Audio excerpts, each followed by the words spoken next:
I'm Daniel Markham, and I was in that band. Hi, Daniel.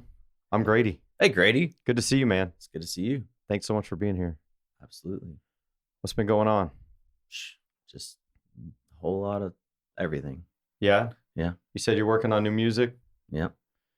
What you got? I mean, constantly just like... What you cooking? I just have a lot of all kinds of stuff. I mean, I probably have 100 songs that I've got demoed right now that I'm just trying to like get through, kind of see what they are, where they fit, if I even like them. I've also deleted a bunch. I don't know. I just spend a lot of time writing and recording on my own. So it's hard to like know if what I'm doing is any good or if it sucks because, I don't really get to show it to anyone. Yeah. So I just kind of have to guess. But I've just been making music. Not deleting, I hope. I've deleted some. Really? Yeah. How come? I don't know, because I don't want to be in a death metal band, really. I like have this whole death metal album called Crusted Shut. I thought that'd be a good death metal band name. Yeah. But and I made the whole record. I didn't do vocals because I thought it might hurt a little bit. Mm-hmm. But I just deleted it. I made the whole thing, mixed it, just got rid of it. That's kind of cool. I didn't want it. I just didn't want to. That's death metal as fuck, dude. Yeah, I know. That's kind of how I felt. It was like the passion is there and it's, it will be there. But I think I'll try to put that into more, something that's a little bit more like me. You know what I mean? Mm-hmm. I mean, that's part of me, I guess. It is. But I just, that's not, I'm not Cannibal Corpse. I'm not going to, it would be fun to play death metal. But it wouldn't be like something I would want to do forever. I don't think. Yeah. It didn't strike you as like, this is a one-off, I'll even just put this out anonymously or something? Well, yeah, kind of, because I'm always doing that, Yeah. I mean, I have a fake, it's not fake, it's real, I guess. It's black metal, alter ego, Larry Legion, which was fun for a while. I totally also just like kind of lost the passion for that because it was like, well, I guess I think this is cool. But, no one else does really. I don't know. Maybe somebody does. I think someone does. Who cares? I don't care. Yeah. It's just, I just make so much music and there's just like, I just want to make sure that it's like something that's good, and because I have made records with people who are awesome and we've made good music and we've made good records. So now it's like what I put out now, can it just be this thing that I did, in the closet or whatever? Yeah. Or do I have to always go and make, spend a bunch of money in an awesome studio, which is great. And I would always love to do that. But when you have so much music, it's like, well, I don't have enough money to do that. Right. And I think it's just more interesting to kind of record and move on, I mean, I've always been that way about writing and recording. But now it's just like, I have so much. I don't know that anyone will ever hear it. I think you got to find outlets for it. Like I'd say, give it a name. Yeah. Put it out there, whether it like, you feel like it should go directly to your audience or just be anonymous. Well, I think everybody who knows you kind of gets where you're coming from. Yeah. I mean, at least give it a shot. I think the first thing I ever did with my name on it was the hexagons, maybe. It was that thing I just recorded with my keyboard in the first apartment I ever lived in Denton when I moved there. And I mean, I just did that and did it in GarageBand and released it. And I mean, it got reviewed around. So, and it got my name out there a little bit. So no one was talking about like, wow, the drum sounds on this are terrible, But how you think about these things as someone who has heard a lot of music, I tend to think like production becomes secondary because if the songs suck, no one will ever talk about. That's how I feel about it. I mean, there's so many records that have just like the worst like production, but they sound awesome. And I wouldn't want them to be recorded at, Abbey Road or whatever, Electric Lady, If I ever get a chance to record at either of those studios, I'm definitely going to do it. But, for now, I'm having fun, kind of like learning how to record and how to mix and, just all kinds of stuff. I think that when you get into that space, like you're recording yourself, you're writing everything. It's like your writing's been growing for, over 30 years now since you started. And then how long have you been recording yourself? Since 2009, I think. Okay. Yeah. So like it's a little behind, but I think it'll grow just like anything else will. Yeah. Just like your songwriting will, just like your ability with your instrument or your voice will. It kind of comes along, and I don't know. I'm here for it. Yeah. So I could just record an album in my closet and you'd be fine with it as long as the songs were good. Yeah. Okay. Well, for anyone listening, I have folders marked Danzig record, grunge record. I have techno. No, not techno. It's electro record. I have like all these records that I've made, with this idea of the sound, Mm-hmm. and they kind of sound like those things, but it's just finding the me and all of that is the hard, like, I guess what I'm like trying to do. And maybe I have to write all of these things to get to what I like feel is like representative of like where I'm at or whatever. Sure. And, it's a long process, but I don't know. And maybe I will eventually like work on all of those, folders or whatever. All of them have lyrics, vocals, like no. Okay. No, they all need lyrics and vocals. Okay. But it wouldn't, it just takes me going out to the room with the mic and, doing it. Yeah. I wonder, like, would it work for you if you just said, okay, I have these like 10 different folders or whatever, or however many it is, and take a couple songs from each and like put out your, like, this is my best of mixtape of the year. Like these are all the ones that really hit on something. Yeah. I have like so many of ideas, like how to release music. Like, it's like, well, do I just release like 10 albums in one day? Do I release like a record a month for a year? Like I just have so much music, and I don't know that it's all, worth listening to is the thing. A producer for would sure be great. It is. Yeah. I just someone to like filter it through and be like, just be honest with me, tell me if this is good. And yeah. I usually can tell, like, it doesn't take me long to like realize that something sucks. Like I usually will just like throw it away or just move on. Mm-hmm. And so I think maybe a lot of those things I just was like, this is cool, I'm in the moment right now, but then I get away from it, zoom out and you look back at it, listen to it, and it's just like, yeah, that sounds like Danzig. That doesn't sound like, But who's making, is there someone making music like that right now that? No, that's the thing. It's like the rock and roll thing is just not like, the kids don't like rock and roll. Like we love it. We grew up loving it. Yeah. But I still love it. And that's like what I will do. But I also think it's okay to,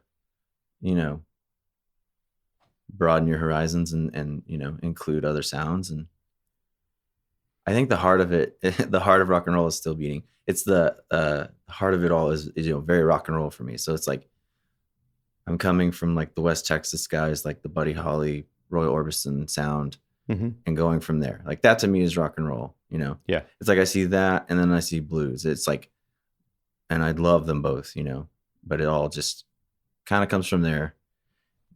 But then everything else, like the electro stuff, like the keyboard, like I want to make a record. I'm working on one now that's just the keyboard and nothing else, like no guitars, just the keyboard sound and my drum machine. Mm-hmm. So it's all like 1987 plastic, sound, like real sounds. Yeah. Like analog sounds. Like there's nothing digital about it. Like I'm not using any fake anything. Yeah. And so I'm just trying to tap into something, and I think it's working. And I think I'm getting there. You mentioned the kids, but like, you're sort of making music, I think it feels more geared toward us. Right. I'm not making music for kids. Yeah, like I'm just saying, it's like rock and roll. It's like kind of a, people say it's dead or whatever, but I don't care. It's like I still listen to it. Not to me. I still play a guitar. What am I supposed to do? Yeah. It's like Poison still plays, you know. Right. They had to live through grunge. I mean, all those 80s bands, you know. Yeah. They still play. I mean, they probably are, you know, doing better now than they ever were, you know, if they survived it or whatever, but they are survivors. They're survivors. Yeah, so it feels to me like when, you know, when we were playing together, it was an easy way to relate it to someone of like, for me, just be like, oh, well, he wears his influences on his sleeve, man. Right. Like if you like 90s rock, right, you will like this guy. That it will like take you to that place, you know.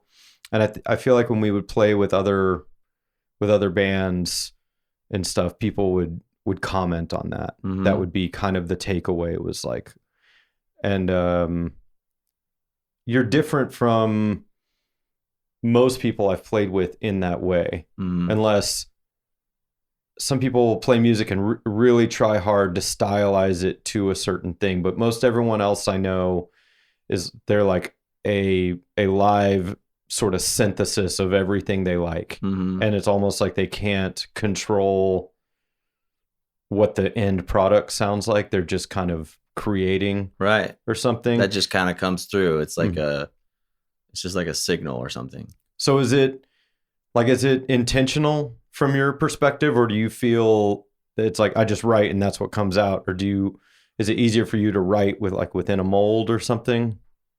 I usually just have an idea coming to me in my head, and I hear it, and I go out and I pick up a guitar or the keyboard and I just do it.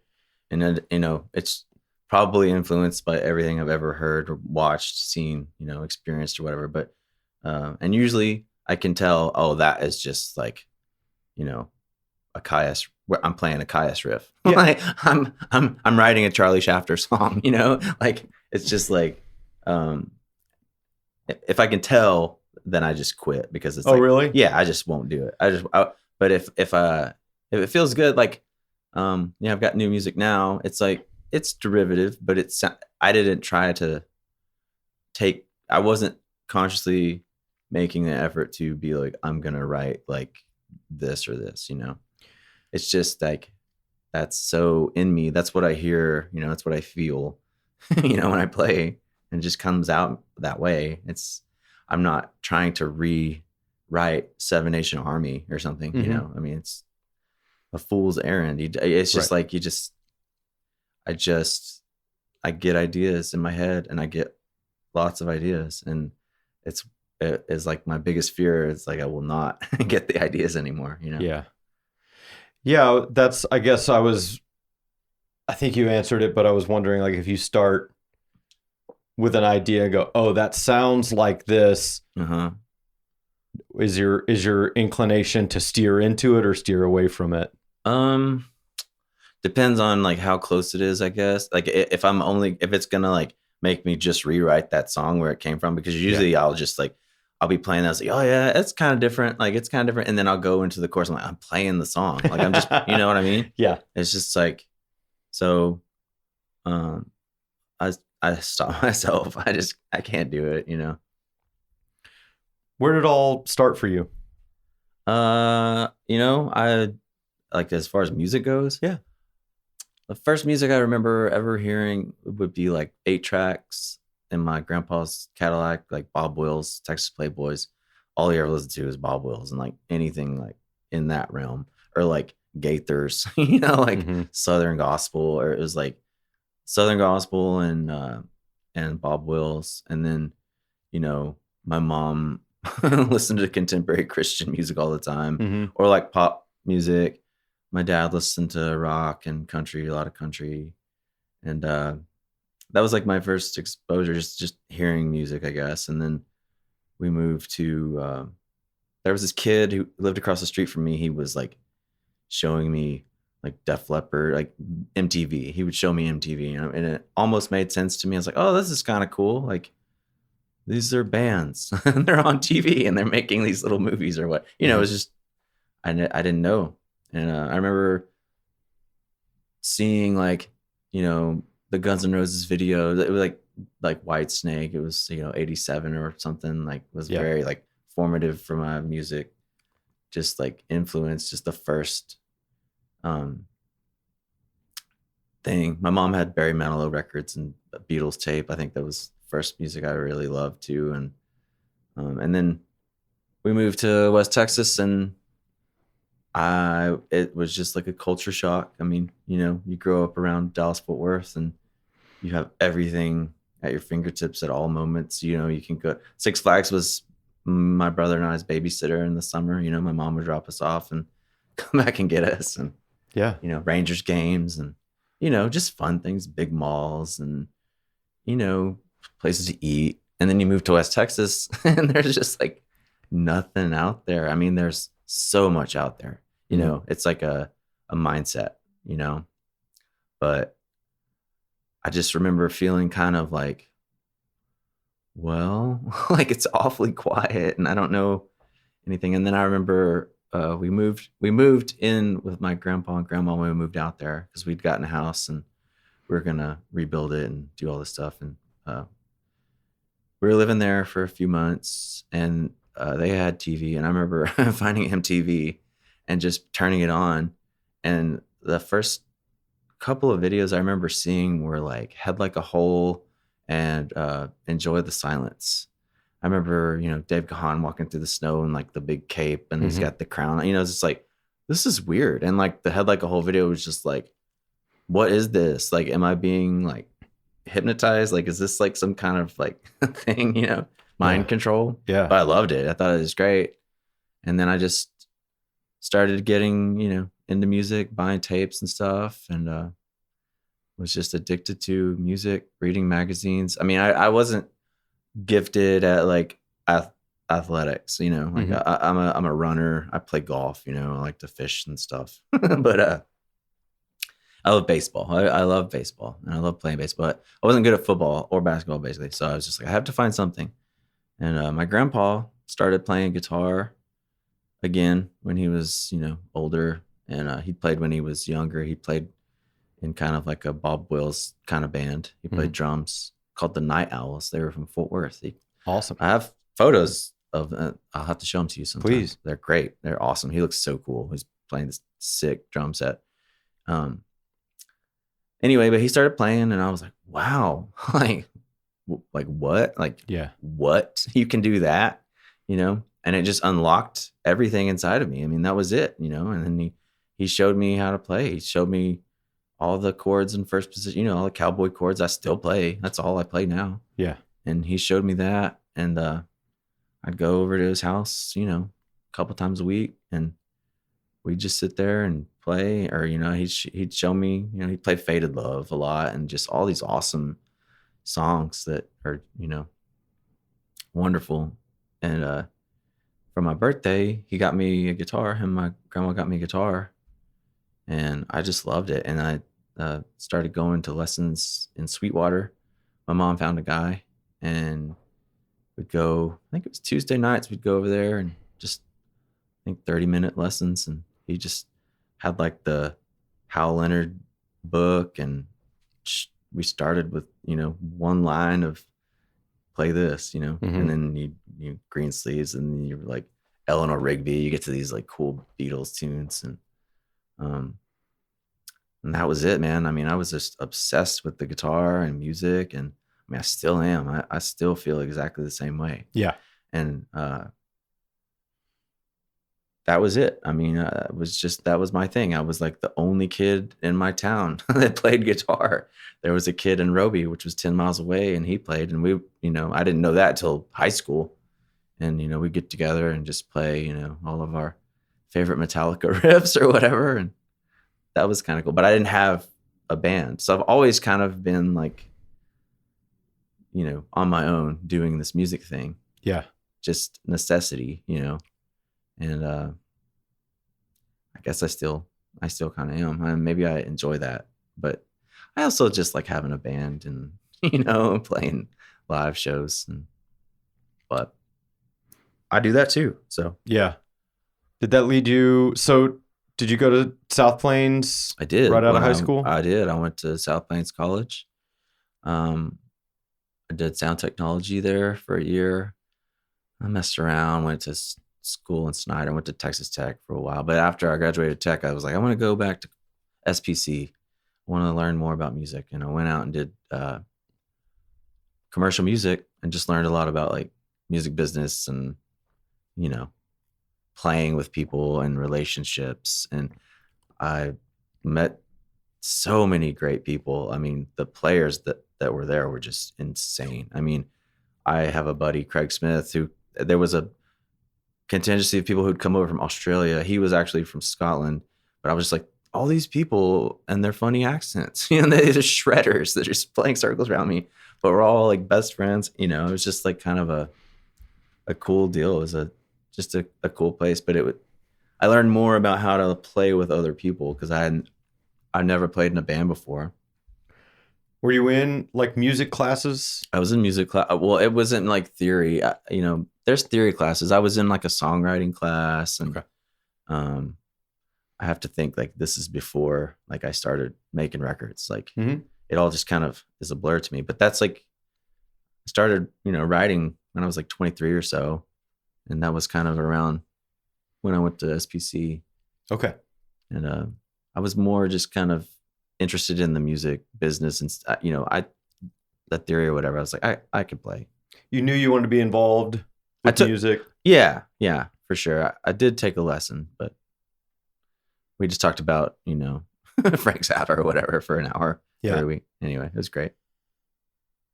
And so you start writing like 23. Yeah, I was 23. That seems a little late for I know. Me. Like, well, I had. Well, I mean, yeah, maybe so. Yeah. But I mean, I'd been playing guitar since I was 11, so I had the musical background to do it. I just had never had the, you know, the guts to write a song, to sing. You know, it was all, I'm just gonna learn everybody else's stuff. But then I was like, well, I started getting into like Whiskey Town and, you know, alt country and stuff like that. There's something about that music that like seems approachable somehow. It does. It's like it feels like it's in a way that like anybody could do it or something. And that's not talking shit about it. I'm not saying it's easy or whatever, but maybe there's something in that music that just is like, you can do this or play me or learn this song or something like that. It's just, I mean, it's just like the basic, it's the root of it all. I mean, it's just a good song, you know, it's very much just that. It's not country. I don't think it's country music. No. I think it's just rock music. And I think at the time I discovered all that stuff, Whiskey Town, I was just like, you know, my mind was saturated with rock. I've been just rock metal forever. I'm back there now. I've given my life and heart back to rock and roll, but recommitted my soul. But yeah, it was just like I was going to SPC and I'd gotten an acoustic guitar, you know, for like my graduation present, and I just wanted to write songs, and it was just very easy to like mimic that, you know, to kind of like that style. It was like, well, it's just Neil Young. I mean, that's all it is. It's just Neil Young. It's like chords and like great lyrics and melodies and just basic songs, you know. So I kind of transitioned into, you know, the alt country world in a weird way, and that took me all over, you know, all kinds of crazy places. Does that land you in a band? Yeah, it was my first band ever. Yeah. While I was at South Plains College, I met Zach Davis and this guy named Cody Martin, and they lived together in a little trailer outside of Levelland, a little place called Opie West. And like, we're like, well, we should play music. We just started hanging out in the hallways, you know, outside during breaks or whatever. And we're just like, we should just like try to jam sometime. And so we did. And there was another guy named Jeremy who played with us. He was definitely a rocker, like awesome guitar player, rocker guy, but wasn't really kind of the vibe we were going for.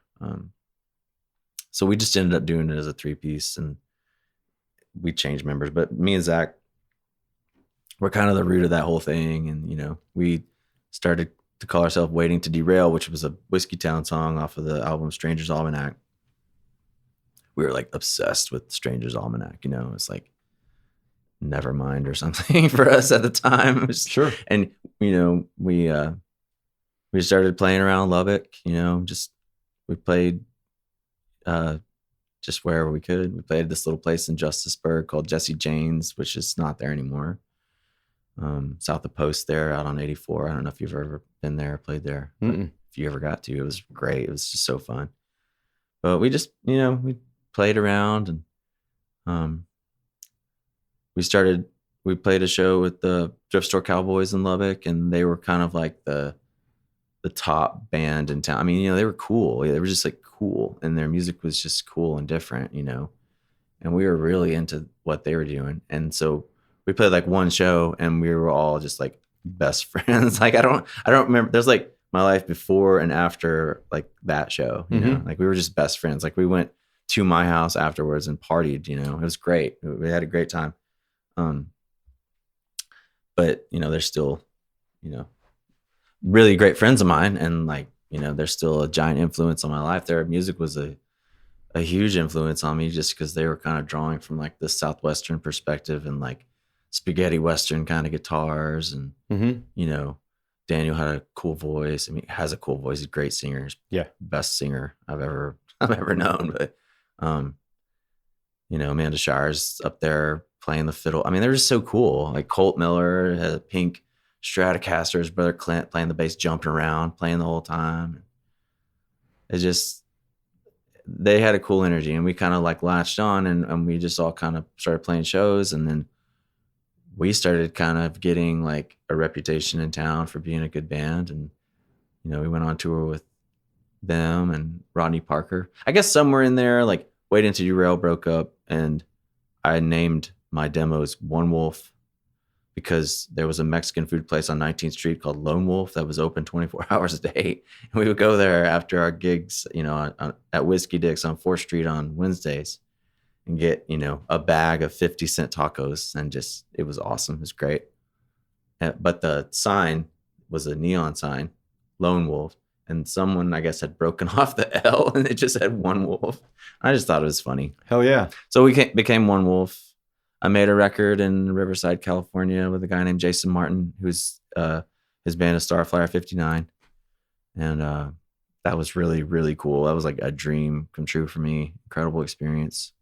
Record's cool. I still think it's great. I still play a lot of those songs. And then we played around, and kind of stopped doing that in 2010 or whatever. It just kind of fell apart. Everybody was just kind of, we were all covered in static electricity for a while, if you know what I mean. Yeah. And I had to get out of Lubbock. And so I moved to Denton. I'd met you. Do you remember how we met? In Lubbock, I remember. But yeah, I guess RTB2 playing at Bash. I played at Bash's, yeah. You stayed at my house. Yeah, was it just our two bands? I think so. Okay. I think it was just our two bands. And we opened, or I can't remember. I don't think so. No, I think we played first. Okay. And then y'all played. Then we hung out at my house afterwards. It was fun. So we had a history kind of. We'd hung out a few times. You stayed at my house one time going to Colorado on a recording trip or something. Right. Yeah. So exactly that. So anyway, I was looking to move, and you're like, come to Denton. And so I came to Denton. Were you already playing with Charlie and those guys then? No, I'd come to Denton just to kind of look at it, just to kind of feel it out. I saw Charlie and Starfire that night at Dan's, and they were like, "You thinking about moving here?" I was like, "Well, I don't know, maybe." And like, "We should come be in our band." I was like, "Well, I guess I'll move here then." Yeah, guess so, I got a job. And so, you know, a month later, I was living on Austin Street, and it was cool. Okay, so yeah, I don't know if I like knew that that's how that fell. All I know is, you know, when I heard that that Gabe was leaving their band. I knew I'd seen them and liked them and been like, well, I want to play with them. Yeah. You know, and then it wasn't, I guess, until same deal. Like, I feel like we met up at Dan's, definitely Charlie and Starfire, but maybe, and I think you came as well at some point, and we like hung out and were, you know, just a very like, felt like a test out the hang kind of thing, you know? Yeah. And I think you passed the test. I guess so. You aced the hang. I got the gig, and then next thing I know, we're like riding in a van out to the Blue Light. Yep. Yeah. And they give me remember Starfire gave me like a thumb drive.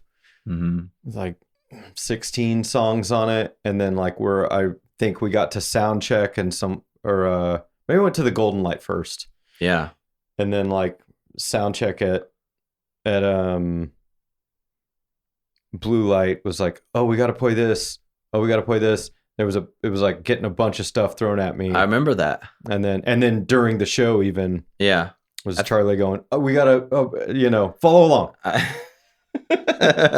So wild, you know. I think you crushed it though. I remember it being just fine. I mean, and I think the Blue Light was the next night. Yeah. And I think you were feeling better about it.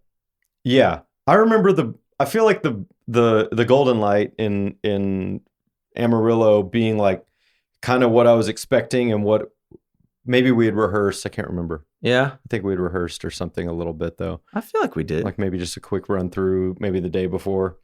And then surely we did. Or that week. I would think so. Yeah.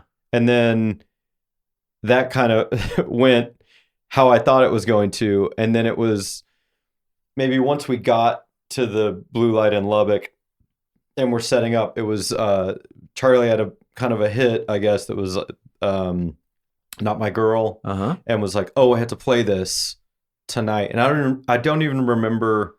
I feel like smartphones were just barely a thing, and so it was like yeah.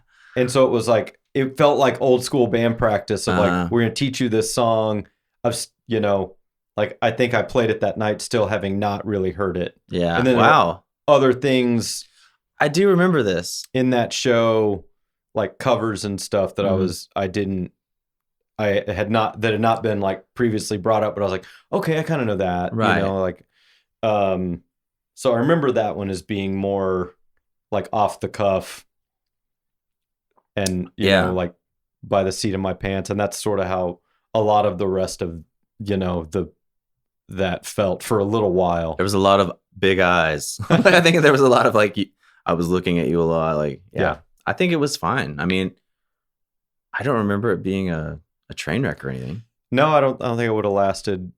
And there's something about, I like that kind of stuff anyway. That seems like very much your wheelhouse anyways. I mean, you could just like, you could play the drums, you know? We all like, it fell in really nicely. I think everyone, you know, I think from seeing Charlie and those guys, I knew I wanted to play with them. And then like when it came together, it just kind of clicked and was like, oh yeah, this is kind of exactly how I thought it would be. Yeah. And it felt like it just made sense pretty quickly. Had you played bass in a band before that? Not really. Okay. No, I played with Thrift Store on a couple of tours because it would be like, well, Clint can't go or Colt can't go. So can you play the bass or can you play the guitar? I'm like, yeah, I can.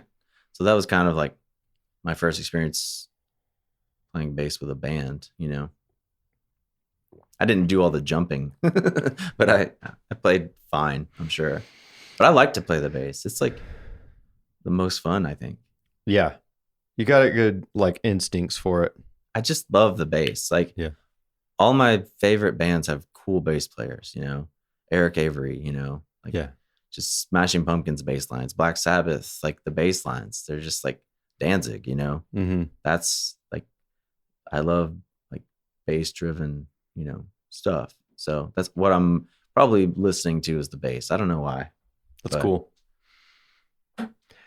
And then we decide at some point during that, like early on, that you want to make a record and that we're going to like record it at my house. I'd been writing songs in my apartment on Austin Street for, I guess, a year. Since I lived in Denton about a year, I guess. I think you must have given me a demo. I gave you a CD. I laid it on your coffee table. Yeah. And I said, I put a CD of songs on your coffee table. And then I think we started recording pretty soon. Mm-hmm. Yeah. And that record was Daniel Markham Ruined My Life. It's sort of, I remember it falling together pretty, like we worked quickly, which is the way seemed I like like there was we had like several sessions or something. Like it was like kind of spread out a little bit. But we did, I mean, it didn't take us very long, maybe 5-6 months all total. Yeah. Because we were kind of just doing it on the fly at your place. Yeah. And I think it worked out really great. I mean, I'm still proud of it. Yeah, I love it. I like going to the blue light, and like seems like every time I'm there it comes on. Oh yeah. Yeah, it seems like people really dug that record. I think you wear a cape, a Dracula cape on a cover of an album, and it just it seems like I'm gonna like that. And then the music is cool, you know. Yeah. Yeah, we did a lot of cool stuff on that record. Like, with like minimalistic kind of like the keyboard stuff, like the drum beat from the. I mean, we were adventurous. Yeah, it's kind of. It seemed like everything we started had a little bit of almost I've never done this before, right? And that's like, let's try that. That's what I always want to do. I mean, with every time I record, I don't want to just go in with a band and here's the chart, you know, like you're gonna go to Spencer after this and have your chicken fried steak or whatever. I don't know. Spencer, that's a record store. Sorry. But you know what I mean? It's just like Sizzler. Yeah. Yeah. We're going to go to Sizzler after that. Bob's coming. We got coffee back there, Bob. Yes, sir.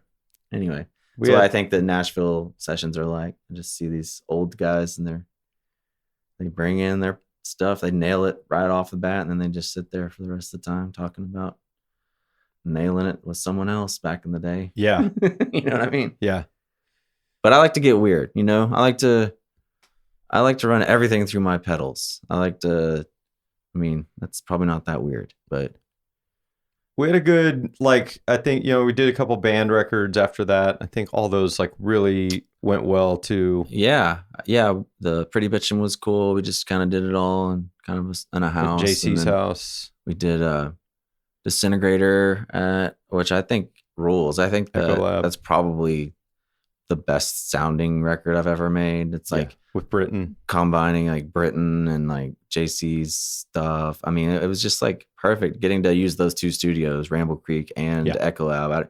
It's like, I don't know if this is right, but we're going to do it. You know what I mean? It turned out really well. Yeah. Agreed. It was like nice, kind of get the best of what JC could do with the live band cutting at the Echo Lab, and then take that, you know, and let Britton do his thing with it. And kind of finishing it there with him and me was cool. Yeah. Because like I'd worked with him on the One Wolf 2 record, and that was awesome. I mean, that was great. I love him, and his studio is so cool.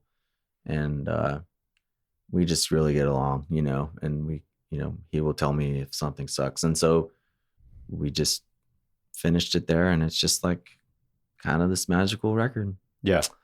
I'm sold out of them, so turned out well. Yeah. I take that as a good sign. I don't know. Fucking hey.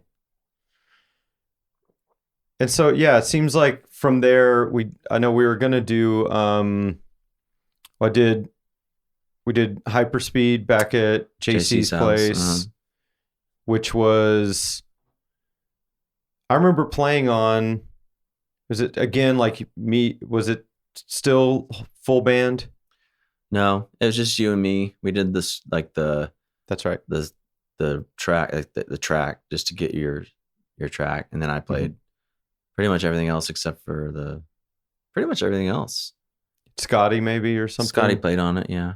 I think Tony keyboards. Played bass on it a little. Okay. Ryan wasn't on. I don't know why I didn't get him to play on it. Was it mad at myself for that. I remember it was cold. Who? Cold. Oh yeah, it was cold. Like, because it was it was like a garage at the end of the house. Yeah. And 3 of the walls, exposed. Yeah, it was cold. And all the songs were like 2 minutes long. Yeah. was 14. That one turned out great though. Yeah. That was like, again. And then I remember it seemed like for Burnout, you were gonna, like, we got together and you were gonna like show me you'd been working on the drums, but I kind of knew since you had said you'd been practicing drums. I was like, he's gonna do it. Yeah. So it was like we got together, and I think I had demos, and I'd listened to them and kind of like mapped them out for myself, and then we got together, and I was kind of like, "Well, show me what you think." And I was like, remember sitting with JC and being like, "We should just make the drum set sound like." If he's hitting the ride cymbal too hard, let's just find one that sounds good with him, wailing on it, and then and so it was like, let's just make it like build the drum set where it sounds natural, like it's yours, like caveman drums, basically. Yeah, I mean, like the 16-inch hi-hats, just like sizzle, like just I mean. So if you lay into everything, meat and potatoes. I mean, good. Like the drums on that are just meat and potatoes, because I'm not a great drummer, but I can play, to a click. And that record's all you, right? All of it, yeah. Yeah. So, and that again, I think that one's cool because it's like a departure, kind of. I mean, but it still sounds like me, I guess. But for sure, it's just like a little more hard rock, kind of the most you, riffy. It probably is the most me. Yeah, it probably really is. And I think maybe that kind of unlocks something. Like that was kind of like where I was returning, like kind of getting away from the alt country thing. Just kind of like lost interest in that sound or whatever. It kind of, giving my heart back to heavy metal, as I said, and your soul. Yeah, probably where one goes. So I just I'm in the rock world again, and it's great. I'm loving it. Never turning back. Yeah. Okay. I did let's see, after Burnout I did Nightlight with Charlie Stout. We recorded a quiet record in Turkey. Yeah, and that was kind of cool. I'd written those songs in like 2 days and was like, hey man, can we record these? And I think I was in Turkey 2 days later, and like it was like a week-long process of Nightlight. It's called Nightlight, and I think there's like some really great songs on there. It was just kind of in the middle of when everyone was asleep, and like the world was just very quiet. Yeah. So it felt like a good time to make a quiet record. Remote. Yeah. Yeah. I have kind of a remote life, I'm just like always remote, living in the country, but I like it. It's just it makes sense. I like the dark. I like the quiet. I like making loud music in that environment.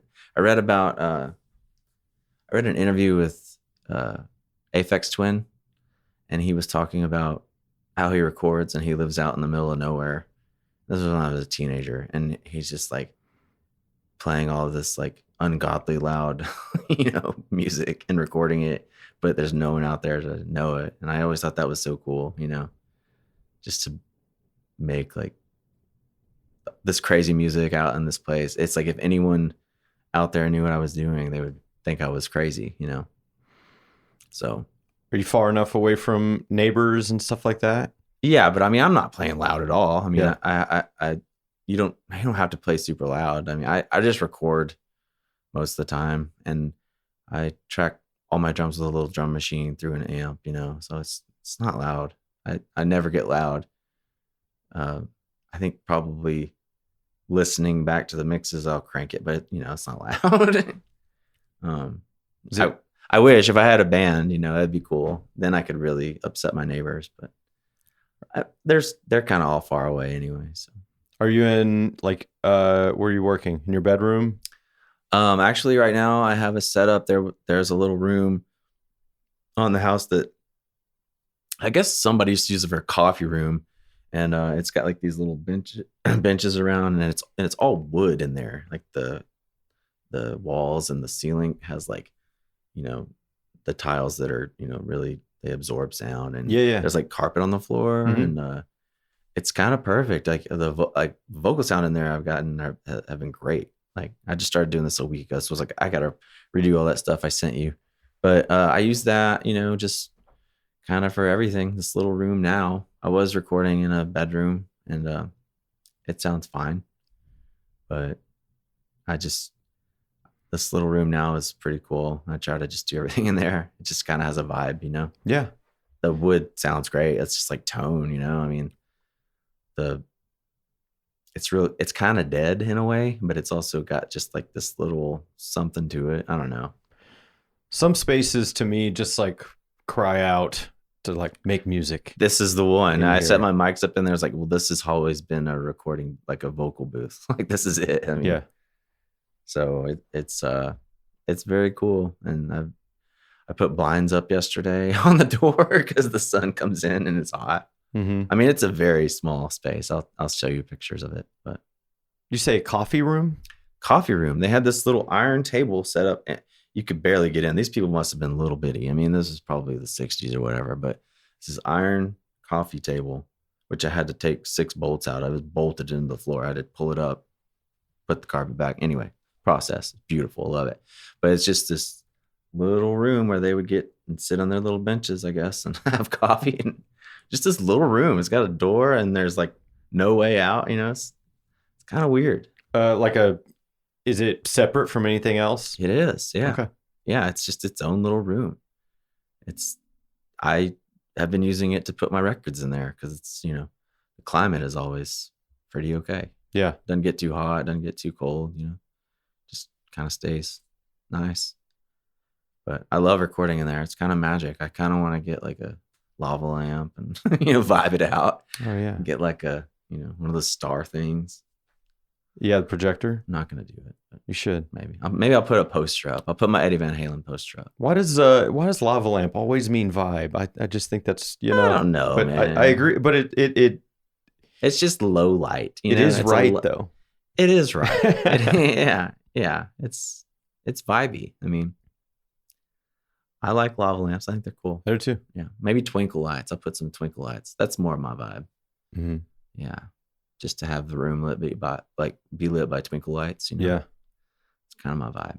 There's something about darkness too. I don't like lots of light. I never turn the lights on. We're like, I don't know. I can think about certain records, like when they sound real dark, and then like you'll see a photo, like a Pink Floyd record. Mm-hmm. You're like, hear the record, and I feel like it starts like, in space, and there's like nothing, like nothingness or something. And you see like a photo or video of them recording, and it's, all lit up. And I'm like, yeah, how the Abbey hell Road. did they even make that happen? Yeah, I know. Yeah. It's like weren't you vibing? Where's your lava lamp? Aren't you Pink Floyd? Right. Like, you missed it, man. Yeah. Well, the record ended up great. Yeah, somehow. Yeah. Not because of the vibe. But I've also seen like the footage from like the Dark Side sessions where, they have the camera on the train, and it's like going by David Gilmour. He's playing like the time solo. Have you seen this? Yeah. The Pompeii movie. It's like part of that movie. It's crazy. They're just in Abbey Road, just making Dark Side of the Moon. That shit with Roger. With the gong? No, the like the synth when he's doing the like on the run thing, and like, I don't know. I guess he at some point kind of loses control of it. It gets a little too wild, and he's like, just back it up. I'll do it. And he's like, it's like a little. I don't know. I like the little interaction that they have there, but yeah, that's fucking wild. Yeah, Live at Pompeii is one of the coolest things ever. Blew my mind. But just the studio stuff from that movie, and they're making Dark Side, and some of it looks kind of dark. And there's a scene, I think, the Shine On You Crazy Diamond, he was using like a bandmaster for the solo. They wanted it like loud. And so it's like in this giant room. Have you seen that? I don't think I have. And so he's playing it, and they just have like all these room mics like far away. And it's just like, it's Shine On You Crazy Diamond, Yeah. But it's just this big bandmaster, like giant refrigerator Fender amplifier. And it looked kind of dark. But then, you're right. You see the studio and they're just hanging out and it looks flip-flops like antiseptic. Yeah. Yeah. It's like, oh yeah, okay. Yeah. That's not vibey. I think the vibe was all in their minds, you know what I mean? Yeah. It's sound pictures. Yeah.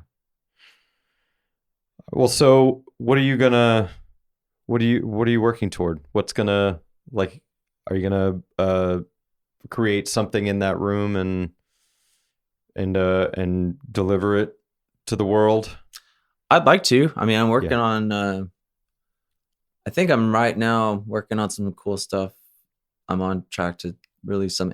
It might not just be one thing, you know, it might be a lot of things. And that's where I'm at right now. I'm kind of in a place where, well, it's really all I can do right now. I'd like to play, you know, new music. I kind of want to write these songs to be able to play a bunch of new music, you know, kind of not so much reinvent, but just kind of like reintroduce myself like to the world with music, you know. Still got the band going? Yeah. We've been we played Alice in Chains cover set the other day. It was great. Yeah.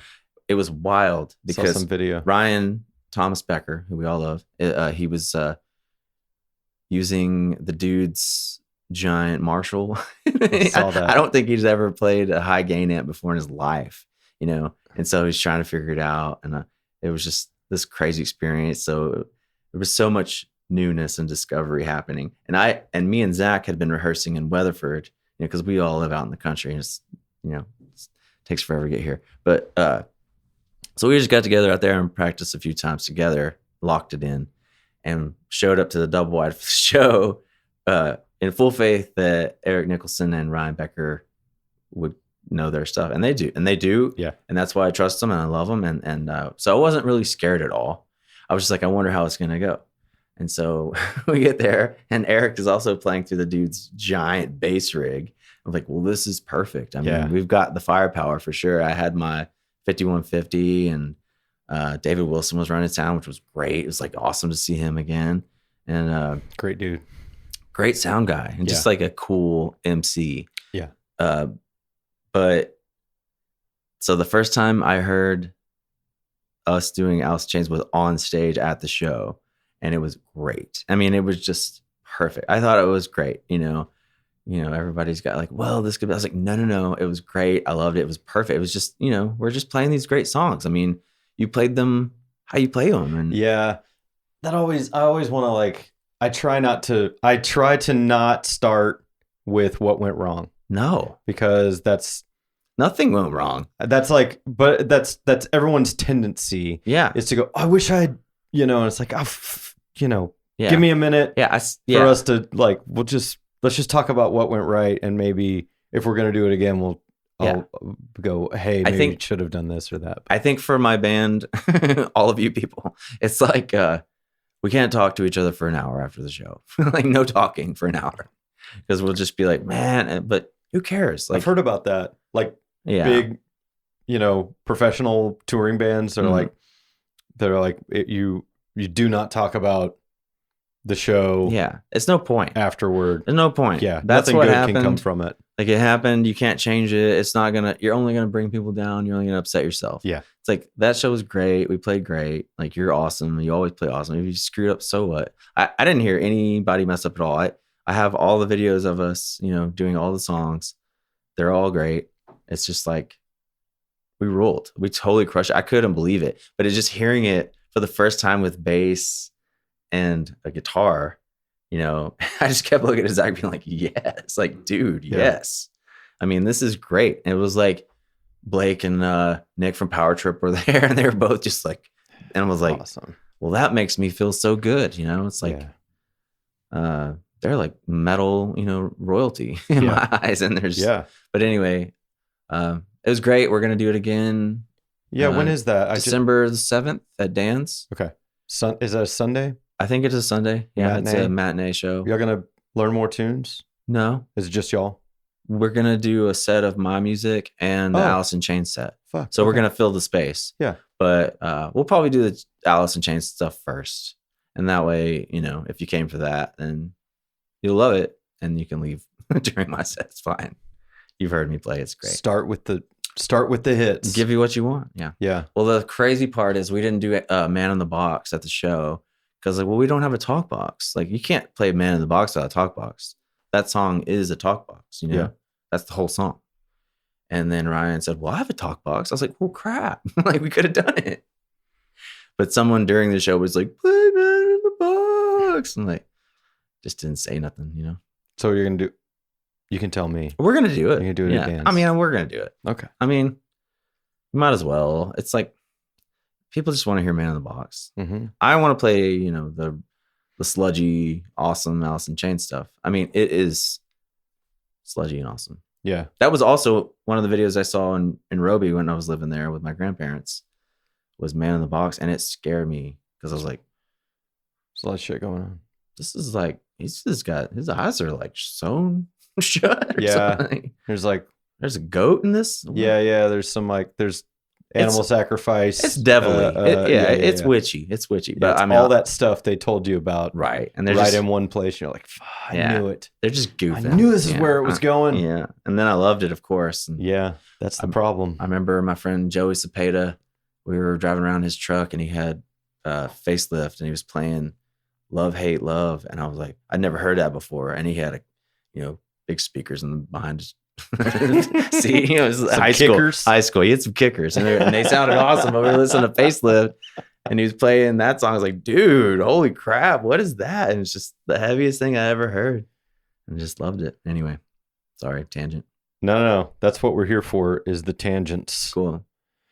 That reminded me of something else. Oh, man, that show that we did at the ill-advised show that we did at Cicada. Okay. That kind of got with snowed with Luke when when we shouldn't have done that show. Yeah. I was already on my way. Yeah. I was like, y'all aren't gonna pull out because we're on our way. I'm sorry. You and Zach were right. Yeah. That was so it was for people who weren't there, which is everybody except I could name everyone who was there. Yeah. We had this show. It was early January, I think, of this year. Yeah. And we got hit with a snowstorm. It was worse in Denton than it was in Fort Worth. I will say that. It was pretty dry in Fort Worth. And so it was this game of chicken to cancel it because no one wants to be that person. Right. To go we shouldn't do this. Not only is it unsafe for all of us to drive there, but no one else is going to show up and make it worthwhile. Right. And then the guys from West Texas who have to drive in, you and Zach. We had already started. We were already. Exactly. Yeah. So it was. And we were in drier situation. I mean, it was drier down out west. Yeah. Or just down south of Denton. But even the guy, there was a guy supposed to come from Dallas who also pulled out. That's why you played. Yeah. Yeah. So I ended up playing. But watching your band with Zach was as close as I'm ever going to come to seeing, I guess myself play music or something. Yeah. It was really, really weird and really cool of being I've only ever experienced this from behind the drums. Right. And usually in that situation, it means your guitar is here, Ryan's guitar is here. And then the bass is right here. So to sit out front and hear it from the and hear all the pieces, hear Zach, who I love, who I've tried to play a bunch of his parts, to watch him play a bunch of my parts